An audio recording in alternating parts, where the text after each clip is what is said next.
There's a light at the end of the tunnel, light at the end of the tunnel, light at the end of the tunnel, science verified.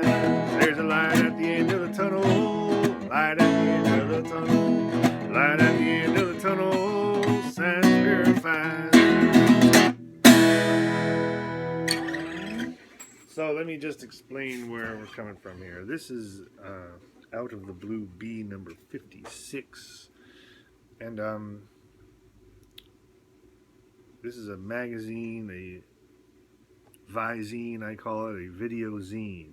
This is a video zine, Visine, on the subject of Neo-Swedenborgianism, and my name is Chris Marshall. I am the progenitor of Neo-Swedenborgianism.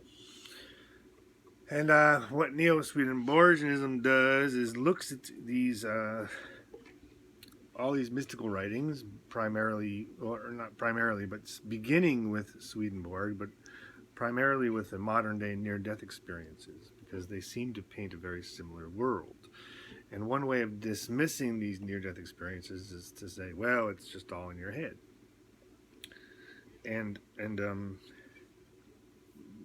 the interesting thing, and where we start out, is if it's all in your head, well, then that means it's some kind of expression of human physiology. And me, since I've read a bunch of this near-death experience stuff, and you can too, and I've read some of Swedenborg. I say some because Swedenborg has a vast amount of writings, but I've read most of Heaven and Hell. And he has books called The Secrets of Heaven. What makes me different is that this whole thing, the dismissal of it's all in your head, and I'm a little more informed than most on what the it is. So what we're saying is it, meaning this complete usurpation of reality. To usurp means to take over. The usurper is the one who's trying to take over. And what happens with these people who have had these near-death experiences is their sense of reality has been usurped by what they think of now as a greater reality. And so this is a thing that is predictable and observable. So the light at the end of the tunnel that we hear about in a near-death experience, the explanation for it has not been settled upon. But the phenomena itself has been observed and predicted, and we now can quantify how you have a 10% chance of experiencing this. So if there's something you have a 10% chance of experiencing, well, it has a reality in a certain sense.